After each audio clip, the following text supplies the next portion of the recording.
আবারও শুরু হচ্ছে ইরান আমেরিকা আলোচনা, সামরিক প্রস্তুতিও নিচ্ছে তেহরান। বিশ্ববাজারে কমল জ্বালানি তেলের দাম।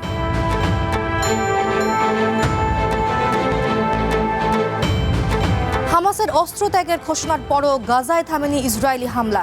গর্ভবতী নারী ও শিশুসহ নিহত আরও ১৯ ফিলিস্তিনি।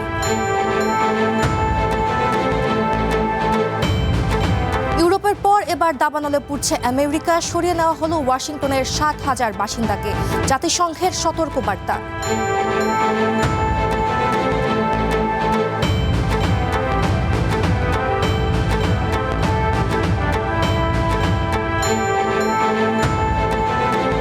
স্বাগত আন্তর্জাতিক বুলেটিনে, আমি সঙ্গীতা ইসলাম। শুনছিলেন শিরোনাম, এবারে বিস্তারিত। আজ থেকে ইরানের সঙ্গে আমেরিকার আলোচনা নতুন করে শুরু হচ্ছে বলে জানিয়েছেন ডোনাল্ড ট্রাম্প। আমেরিকা মানুষ হত্যা না করে চুক্তি করতে চায় বলেও তিনি মন্তব্য করেন। তবে আলোচনা কিংবা হুমকি উপেক্ষা করে ইরানের কর্মকর্তারা হুঁশিয়ার করেছেন তেহরান যে কোনো পরিস্থিতির জন্য প্রস্তুত। এর আগে স্বাক্ষরিত সমঝোতা স্মারকের প্রতি আমেরিকাকে প্রতিশ্রুতিবদ্ধ থাকার আহ্বান জানিয়েছেন ইরানের প্রেসিডেন্ট মাসুদ পেজেশকিয়ান। ইরান হামলা থেকে সরে এসে এবার ট্রাম্পের মুখে বারবার উঠে আসছে আলোচনার কথা। আজ থেকেই ইরানের সাথে আবারও আলোচনা শুরু হচ্ছে বলে জানিয়েছেন তিনি। এয়ারফোর্স ওয়ানে সাংবাদিকদের সাথে আলাপকালে ট্রাম্প বলেন, ইরানের সাথে আলোচনা মধ্যস্থকারীদের মাধ্যমে হতে পারে এবং আজ থেকেই তা শুরু হবে। আমরা তাদের সাথে আলোচনার মাধ্যমে কথা বলছি। চুক্তি করতে পারলে আমি খুব খুশি হব। অনেক জীবন বাঁচানো যাবে, সত্যি বলতে অনেক অপ্রয়োজনীয় শক্তিও বাঁচবে। তবে আগের অবস্থায় ফিরিয়ে আনতে বহু বছর লেগে যাবে। ট্রাম্প আবারও মন্তব্য করেন, ইরান, কাতার, সৌদি সহ বেশ কিছু আরব দেশের অনুরোধেই তিনি হামলা থেকে সরে এসেছেন। আমাকে তারা জানিয়েছে পরমাণু নিয়ে একটি চুক্তি হবে। আমি তখনই হামলা থেকে সরে এসেছি। তারা ভয় পাচ্ছে কারণ তারা আমাদের প্রস্তুতি সম্পর্কে জানে। এদিকে এয়ারফোর্স ওয়ানে ইরানের সাথে আলোচনা নিয়ে ট্রাম্পের মন্তব্য সামাজিক মাধ্যমে পোস্ট করে পিট হেগজেত মন্তব্য করেছেন, আমেরিকার যুদ্ধ বিভাগ দ্বিতীয় বিশ্বযুদ্ধের পর ইরানে হামলার জন্য নজিরবিহীনভাবে প্রস্তুত ছিল এবং এখনও রয়েছে। ইরানের প্রেসিডেন্ট মাসুদ পেজেশকিয়ান গত জুনে করা দুই দেশের মধ্যে স্বাক্ষরিত সমঝোতা স্মারকের প্রতি আমেরিকাকে প্রতিশ্রুতিবদ্ধ থাকার আহ্বান জানিয়েছেন।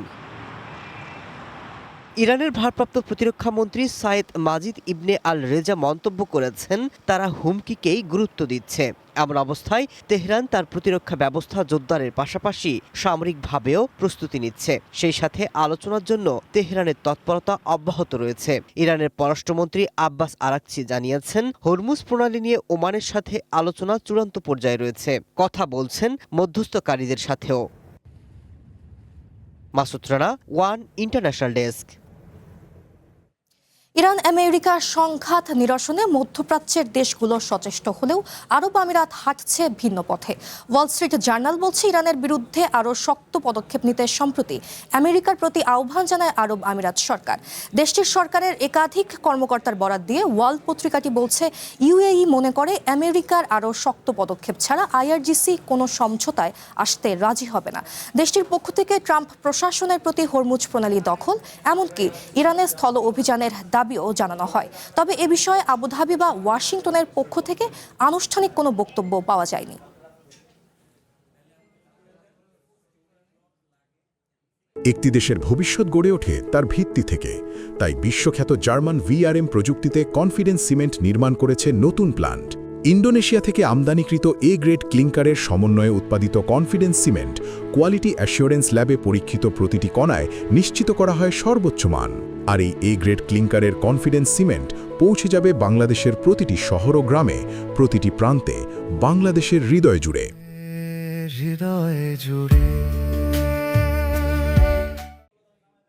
ইরানে ট্রাম্পের হামলা স্থগিতের ঘোষণায় বিশ্ববাজারে কমেছে অপরিশোধিত জ্বালানি তেলের দাম।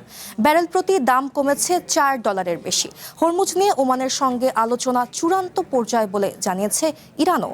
তবে প্রণালীটি কখনোই যুদ্ধপূর্ব অবস্থায় ফিরবে না বলে জানিয়েছেন ইরানের পররাষ্ট্র মন্ত্রণালয়ের মুখপাত্র ইসমাইল বাঘেই। এদিকে বাজার স্থিতিশীল রাখতে তেল উৎপাদন বাড়াচ্ছে ওপেক প্লাস। ইরান আমেরিকার যুদ্ধের সমীকরণ পাল্টে দেয় বৈশ্বিক জ্বালানি তেলের বাজার। ট্রাম্পের ইরান হামলা বন্ধের ঘোষণায় রাতারাতি জ্বালানি তেলের দরপতন। আন্তর্জাতিক বাজারে অপরিশোধিত তেলের দাম ব্যারেল প্রতি $4 বেশি কমেছে। রোববার রাতে ব্রেন্ট ক্রুডের দাম $4.08 কমে ব্যারেল প্রতি $83.85 নেমে আসে। একই সময়ে অপরিশোধিত তেলের দাম $4.01 কমে ব্যারেল প্রতি $80.66 লেনদেন হয়। হরমুজ প্রণালী খুলে দিতে ইরান এবং ওমানের মধ্যকার আলোচনা এখন চূড়ান্ত পর্যায়ে রয়েছে। রোববার ইরানের পররাষ্ট্রমন্ত্রী আব্বাস আরাকচি রাষ্ট্রীয় বার্তা সংস্থা IRNA-কে এই তথ্য নিশ্চিত করেছেন। কূটনীতিতে সুযোগ দিতে আমেরিকা এবং ইরানের সম্ভাব্য হামলা বন্ধ করার ঘোষণার পরই এই সুখবরটি সামনে এলো।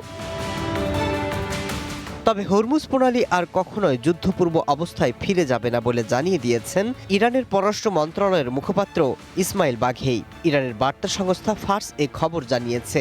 ইসমাইল বাঘেই বলেছেন, এই জলপথ নিয়ে ইরান এবং ওমানের মধ্যে বর্তমানে যে আলোচনা চলছে তার সাথে হরমুজ প্রণালী খোলা বা বন্ধ করার কোনো সম্পর্ক নেই।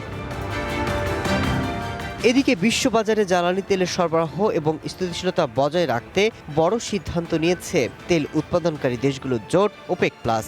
আগামী সেপ্টেম্বর মাস থেকে তারা প্রতিদিন অতিরিক্ত 1,88,000 ব্যারেল তেল উৎপাদনের ঘোষণা দিয়েছে। বৈশ্বিক জ্বালানি সরবরাহ মারাত্মকভাবে ব্যাহত হতে পারে বলে সতর্ক করেছেন জ্বালানি বিশেষজ্ঞরা। তারা বলছেন, হরমুজ দ্রুত খুলে দিলেই বৈশ্বিক বাজারে খানিকটা স্বস্তি মিলবে। আর এই পথ 2027 পর্যন্ত বন্ধ থাকলেই বিশ্বের বেশিরভাগ দেশের অর্থনীতি সংকুচিত হতে পারে। Masud Rana, one international desk. Europe ও আমেরিকার একাধিক দেশে ছড়িয়ে পড়েছে ভয়াবহ দাবানল। আগুন নিয়ন্ত্রণের চেষ্টা চালিয়ে যাচ্ছে ফ্রান্স, স্পেন, গ্রিস, তুরস্ক ও জার্মানি। গ্রিসে দাবানলের আগুন নেভাতে গিয়ে নিহত হয়েছেন 2 ফায়ার ফাইটার। এদিকে ওয়াশিংটনের পূর্বাঞ্চলে দাবানল ভয়াবহ আকার ধারণ করেছে। নিরাপদে সরিয়ে নেওয়া হয়েছে 7,000 বাসিন্দাকে। দাও দাও করে জ্বলছে গ্রিস, কোনোভাবেই নিয়ন্ত্রণে আসছে না দাবানলের আগুন। 100 কিলোমিটার বেগে ঝড়ো বাতাসের মুখে গ্রিস জুড়ে ছড়িয়ে পড়েছে একাধিক দাবানল। দেশটির রাজধানী অ্যাথেন্সের উত্তর পশ্চিমের উপকূলীয় এলাকা পর্তো জর্মনো সহ মাইলের পর মাইল বনাঞ্চল এবং ফসলি জমি পুড়ে ছাই। রোববার দাবানল নিয়ন্ত্রণে কাজে 2 হেলিকপ্টারের মধ্যে সংঘর্ষে 2 জন নিহত হন। তাদের মধ্যে একজন গ্রিস, অন্যজন ডেনমার্কের নাগরিক। ফ্রান্সের দক্ষিণ পশ্চিমাঞ্চলের দাবানল আপাতত নিয়ন্ত্রণে এলেও আগুন পুরোপুরি নিভেনি। মাত্র 10 দিনে প্রায় 420 বর্গ কিলোমিটার বনভূমি পুড়ে গেছে। ফরাসি কর্তৃপক্ষ জানিয়েছে আগুনের বিস্তার থেমেছে, তবে বিভিন্ন স্থানে এখনও আগুন জ্বলছে। নিরাপদ স্থানে সরিয়ে নেওয়া হয়েছে প্রায় 2,24,000 মানুষ। আমেরিকার ওয়াশিংটন অঙ্গরাজ্যের স্পোকেন শহরে ভয়াবহ দাবানলের কারণে প্রায় 60,000 মানুষকে নিরাপদ স্থানে সরে যাওয়ার নির্দেশ দেওয়া হয়েছে। স্থানীয় কর্মকর্তারা জানিয়েছেন, আগুন এখন পর্যন্ত বাড়িঘর এবং ব্যবসা প্রতিষ্ঠান সহ প্রায় 600টি ভবন ধ্বংস করেছে। ওয়াশিংটন অঙ্গরাজ্যে দাবানলে পুড়ছে 2,50,000 একরের বেশি এলাকা। গভর্নর বব ফার্গুসন রাজ্য জুড়ে জরুরি অবস্থা ঘোষণা করেছেন এবং সহায়তার জন্য সরকারের কাছে আবেদন করেছেন। জাতিসংঘ মহাসচিব সতর্ক করে জানিয়েছেন, এল নিনো আরও শক্তিশালী হচ্ছে, যা এরই মধ্যে পৃথিবীতে দাবানলে ইন্ধন যোগাচ্ছে। আমরা এক অজানা পরিস্থিতির মধ্যে আছি। মাস জুড়ে পৃথিবীর প্রায় প্রতিটি স্থলভাগ স্বাভাবিকের চেয়ে বেশি উষ্ণ থাকবে। সব মিলিয়ে এটি প্রতিটি মৌসুমী রেকর্ড ভেঙে ফেলছে এবং বিশ্বজুড়ে আরও মারাত্মক ঝুঁকি তৈরি করছে। মহাসচিব সতর্ক করে বলেছেন, জলবায়ু সংকট এখন নীরব ঘাতক হয়ে উঠেছে। সেই সাথে হটস্পট হচ্ছে নতুন নতুন এলাকা। Masud Rana, one international desk. সহিংসতা ও কারচুপির অভিযোগের মধ্যেই প্রকাশিত হলো পাকিস্তান নিয়ন্ত্রিত কাশ্মীরের স্থানীয় নির্বাচনের দ্বিতীয় ধাপের ফল। নির্বাচন কমিশনের ঘোষণা অনুযায়ী 18টি আসনের 14টিতেই জয় পেয়েছে নওয়াজ শরীফের দল, ক্ষমতাসীন পাকিস্তান মুসলিম লীগ নওয়াজ বা PMLN। অন্যদিকে বিলাওয়াল ভুট্টোর PPP পেয়েছে মাত্র 4টি আসন। ফল প্রকাশের পরপরই প্রধানমন্ত্রী শেহবাজ শরীফের রাজনৈতিক উপদেষ্টা রানা সানাউল্লাহ দাবি করেন ৪৫টি আসনের মধ্যে এরই মধ্যে ২৩টি আসন জিতে এককভাবে সরকার গঠনের সংখ্যা স্পর্শ করেছে তার দল। পিপিপির আনা কারচুপির অভিযোগ উড়িয়ে দিয়ে দলটির বিরুদ্ধে নিষিদ্ধ সংগঠন জয়েন্ট আওয়ামী অ্যাকশন কমিটির সাথে যোগসাজশে বিশৃঙ্খলা সৃষ্টির অভিযোগ তোলেন তিনি। এদিকে সংরক্ষিত আসনকে কেন্দ্র করে তৈরি হওয়া বিক্ষোভ দমনে নিরাপত্তা বাহিনীর অভিযানে এ পর্যন্ত অন্তত ৪০ জন নিহত হওয়ার দাবি করেছে স্থানীয় অধিকার রক্ষা সংগঠনগুলো। অন্যদিকে অবৈধ দখলদারিত্বকে বৈধতা দেওয়ার অপচেষ্টা আখ্যা দিয়ে এই নির্বাচন সরাসরি প্রত্যাখ্যান করেছে ভারতের পররাষ্ট্র মন্ত্রণালয়।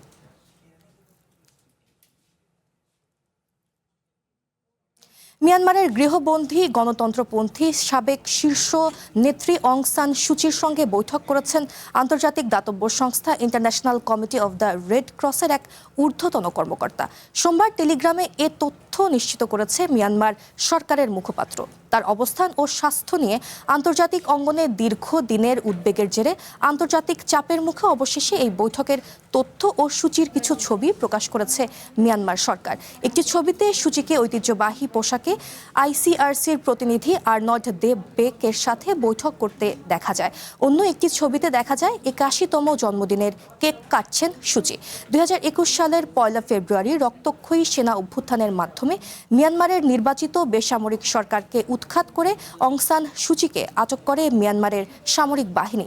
এরপর থেকে সূচির শারীরিক অবস্থা ও তার সুনির্দিষ্ট অবস্থান নিয়ে ধোঁয়াশা বজায় রেখেছিল জান্তা সরকার। বিভিন্ন মামলায় সূচিকে প্রথমে ৩৩ বছরের কারাদণ্ড দেওয়া হলেও পরবর্তীতে তা কমিয়ে ১৮ বছর করা হয়। সম্প্রতি জান্তা সরকারের অধীনে নির্বাচনের মাধ্যমে সাবেক সেনাপ্রধান মিন অং লাইং প্রেসিডেন্টের দায়িত্ব নেন। এরপর সূচিকে কারাগার থেকে গৃহবন্দিত্বে স্থানান্তর করা হয়। একটি দেশের ভবিষ্যৎ গড়ে ওঠে তার ভিত্তি থেকে। তাই বিশ্বখ্যাত জার্মান ভিআরএম প্রযুক্তিতে কনফিডেন্স সিমেন্ট নির্মাণ করেছে নতুন প্ল্যান্ট। ইন্দোনেশিয়া থেকে আমদানিকৃত এ গ্রেড ক্লিংকারের সমন্বয়ে উৎপাদিত কনফিডেন্স সিমেন্ট কোয়ালিটি অ্যাসিওরেন্স ল্যাবে পরীক্ষিত প্রতিটি কণায় নিশ্চিত করা হয় সর্বোচ্চ মান। আর এই এ গ্রেড ক্লিংকারের কনফিডেন্স সিমেন্ট পৌঁছে যাবে বাংলাদেশের প্রতিটি শহর ও গ্রামে, প্রতিটি প্রান্তে, বাংলাদেশের হৃদয় জুড়ে।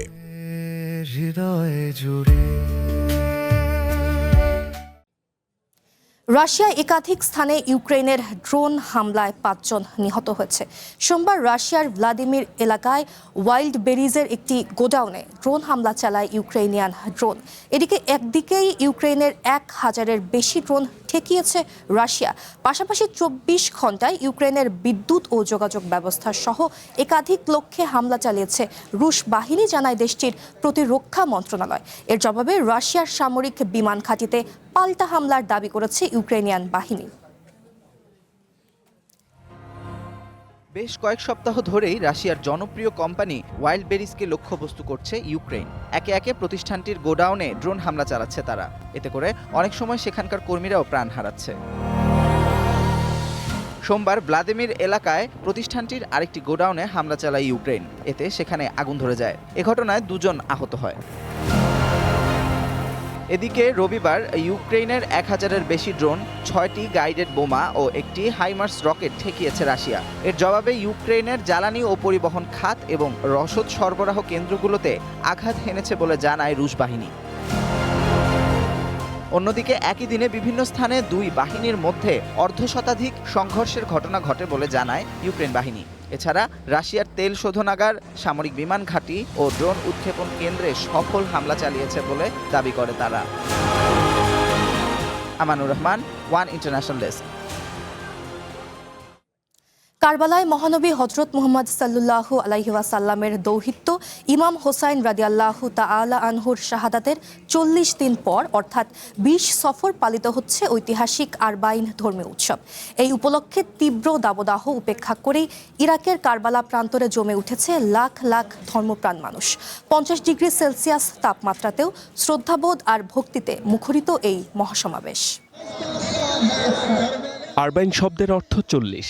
আরবি মাস মহরমের ১০ তারিখে কারবালার যুদ্ধে শহীদ হন মহানবী হযরত মুহাম্মদ সাল্লাল্লাহু আলাইহি ওয়াসাল্লামের দৌহিত্র ইমাম হোসেন রাদিয়াল্লাহু তাআলা আনহু। সেই ঘটনার ৪০ দিন পর অর্থাৎ সফর মাসের ২০ তারিখে পালন করা হয় আরবাইন ধর্মীয় উৎসব। এ উপলক্ষে শনিবার থেকেই কারবালায় জমায়েত হতে শুরু করেন লাখ লাখ মানুষ। হাতে ধর্মীয় পতাকা আর ব্যানার নিয়ে বিশ্বজুড়ে পরিচিত অন্যতম বড় এই ধর্মীয় সমাবেশে যোগ দিয়েছেন বিভিন্ন দেশের ভক্ত অনুরাগীরা। তবে এবছরের আয়োজনে সবচেয়ে বড় বাধা হয়ে দাঁড়িয়েছে তীব্র দাবদাহ। শনিবার কারবালার সর্বোচ্চ তাপমাত্রা পৌঁছে যায় ৫০ ডিগ্রি সেলসিয়াসে। প্রচণ্ড গরমকে উপেক্ষা করেই এগিয়ে চলেন ধর্মপ্রাণ মানুষ। তাদের কাছে এই পবিত্র স্থানে পৌঁছানোর আনন্দের সামনে তাপপ্রবাহ যেন কিছুই নয়। তীব্র তাপপ্রবাহ আমাদের জন্য কোনো বাধা হয়ে দাঁড়ায়নি, কারণ শিয়া মুসলিম হিসেবে ইমাম হোসাইন রাদিয়াল্লাহু আনহু এবং ইমাম আলী রাদিয়াল্লাহু আনহু এর প্রতি শ্রদ্ধা জানাতে পবিত্র মাজার জিয়ারত করা আমাদের কাছে অত্যন্ত বরকতময় এবং মহামান্বিত একটি ইবাদত। দর্শনার্থীদের স্বস্তি দিতে মাজারের চারপাশে প্রায় ৬২,০০০ বর্গমিটার এলাকা জুড়ে তৈরি করা হয়েছে বিশাল ছাউনি। গরম কমাতে বসানো হয়েছে মিস্টিং ফ্যান ও পানি ছেটানোর যন্ত্র। পথচারীদের মাঝে বরফ ঠান্ডা পানি ছড়িয়ে দিচ্ছেন স্বেচ্ছাসেবীরা। স্বাস্থ্য ঝুঁকি এড়াতে রাখা হয়েছে ৩২টি মেডিকেল ইউনিট এবং প্রায় ১,৮০০ জন প্যারামেডিক। তীব্র গরমেও যেন সবাই নিরাপদে ধর্মীয় আচার সম্পন্ন করতে পারেন, সেজন্য সব ধরনের ব্যবস্থা নেওয়ার কথা জানিয়েছে মাজার কর্তৃপক্ষ। HM. Ataullah, one international desk. আমেরিকার সামরিক অভিযানে ক্ষমতাচ্যুত ও নিউ ইয়র্কের কারাগারে বন্দী ভেনেজুয়েলার সাবেক প্রেসিডেন্ট নিকোলাস মাদুরো তার দেশের সরকার ও বিরোধীদের রাজনৈতিক সংলাপের উদ্যোগকে স্বাগত জানিয়েছেন। কারাগারে বন্দী অবস্থাতেই আইনজীবীদের সহায়তায় এই বার্তা দিয়েছেন মাদুরো। তিনি বলেন, ভেনেজুয়েলাবাসীদের মধ্যে শান্তি, সহাবস্থান ও জাতীয় ঐক্য জোরদারে যে কোনো ধরনের সংলাপের পথকে তিনি স্বাগত জানান। দেশের পুনর্গঠন ও শান্তির জন্য সব রাজনৈতিক পক্ষের অংশগ্রহণ নিশ্চিত করার আহ্বান জানিয়েছেন তিনি। চলতি সপ্তাহে ওয়াশিংটনের সমর্থনে কারাকাসে ভেনেজুয়েলার অন্তর্বর্তীকালীন সরকার এবং বিরোধী নেতাদের মধ্যে মুখোমুখি আলোচনা শুরু হতে যাচ্ছে। আলোচনায় অংশ নেওয়ার কথা রয়েছে দেশটির জাতীয় পরিষদের প্রধান হোর্হে রদ্রিগেজ ও বিরোধী নেত্রী দিনোরা ফিগুয়েরার।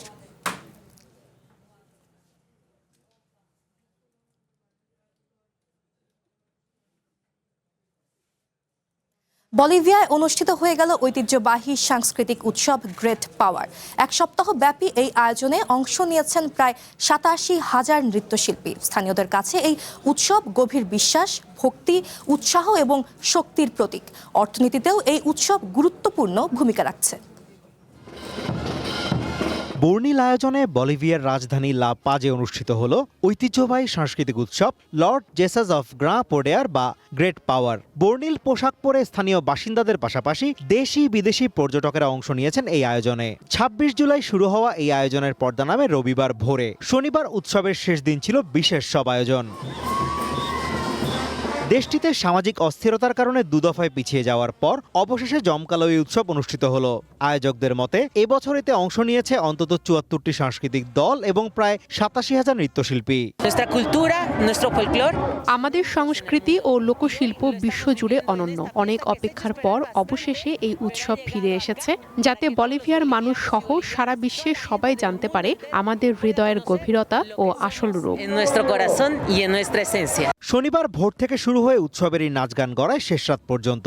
ঔপনিবেশিক আমলের আফ্রিকান দাসদের স্মরণে তৈরি ভারী পোশাকের মোরনাদা কিংবা বুটের সঙ্গে ঘণ্টার ঝংকার তোলা গতিবয় কপোরালেস সব নাচই মুগ্ধ করে দর্শকদের। পাশাপাশি অ্যান্ডিয়ান অঞ্চলের উট ও বুনন শিল্পীদের সম্মানে লামেরাদা ও কুয়াগাদা নাচের ঐতিহ্যও ফুটে ওঠে উৎসবে। জন স্যান্ডি নামে এই অংশগ্রহণকারী জানান, তাদের কাছে এই উৎসব গভীর বিশ্বাস, ভক্তি, উৎসাহ এবং শক্তির প্রতীক।